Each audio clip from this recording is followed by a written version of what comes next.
นี่คือบริเวณนาสู่เลยนี่นาสู่วันมุคำตำบลนาตาลนะเจ้ามีการไถให้ไถนาแล้วมันนาสู่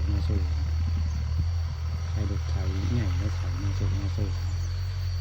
ส่วนมันก็เจ้าขับได้หมดงามส่วนมันก็เจ้าที่พักสวยงามเลยนี่เลยนาสู่วันมุคำละอันนี้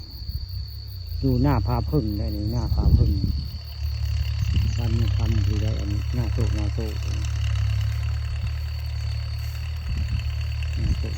มุคำมันก็เจ้างามใช่จักส่วนมันไผ่ดอกจักตัวมาจะตัวงามมันจะเจ้าคักเลยหน้าสู่บ้านมุคำตำบลนาตาลที่พัดสวยงามเรียบร้อยได้จ้ะเป็นภูเขาคับก็ได้คุณจะเป็นหน้าผาพึ่งค่อยเป็นหน้าผาพึ่ง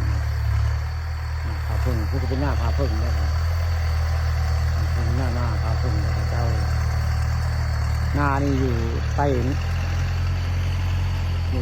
หน้าผาพึ่งเป็นข้างหน้าผาพึ่งมีส่วนมันนะเจ้ามีส่วนมันคักมัน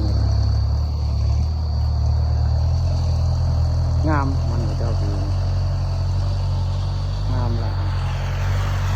นี่จะพระเจ้าทางให้พระนาได้เสด็จไปไทยนาทำม่วงคำตะวันตกอยู่หน้าผาพึ่งนะทางไทย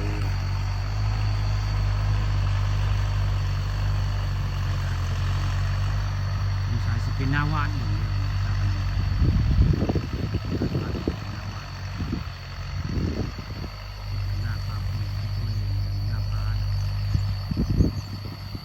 หน้านี่แหละที่ลุงพบหายไปเป็น2 มื้อ 2 คืนซึ่งหน้านี่ละมันจะมีหินยาวประมาณ8 เมตรในหมู่ป่าเกี่ยวจุ่มนะมองพบเดินเข้าไป2 มื้อ 2 คืนนี่แหละหน้าตรงนี้แหละเพิ่นมาใส่เบ็ดลุงพบมาใส่เบ็ดในป่าดุกเทียงพุ่นเล็บผู้เทียงเพิ่นที่มานอนใส่เบ็ดแต่เทียงนั่นละของน้อยนะ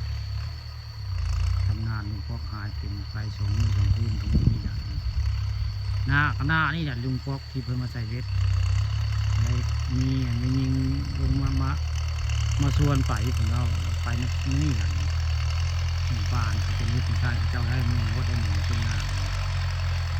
ใช้เวลา2 มื้อ 2 คืนเขาเจ้าเป็นส่วนนี่ทำงานลุงพอกใส่เวทตรงนี้ใส่เวทตัวปลาดุกใหญ่มองนี่นาสู้